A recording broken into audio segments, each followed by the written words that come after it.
உள்ளம் பெரும் கோவில் ஊனுடம்பு ஆலயம் என்கின்றது திருமந்திரம். அதாவது இறைத்தன்மையை உணரக்கூடிய உள்ளம் கர்ப்பகிரகமாகவும் இந்த உடல் ஆலயமாகவும் இருக்கின்றது. ஆலயங்கள் தினசரி கழுவப்பட்டு தூய்மை பேணப்படுவது போல இந்த உடலும் தினசரி தூய்மையாக்கப்பட்டு சரிவர பேணப்பட வேண்டும்.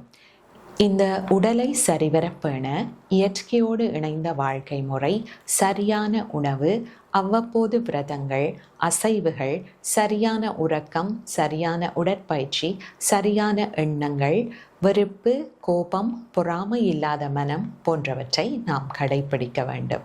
நாம் எமது உடலுக்கு மதிப்பளித்து சரியான முறையில் அதனை பேணினால் எமது இலக்குகளை அடைய அது ஒரு சிறந்த கருவியாக இருக்கும். நன்றி.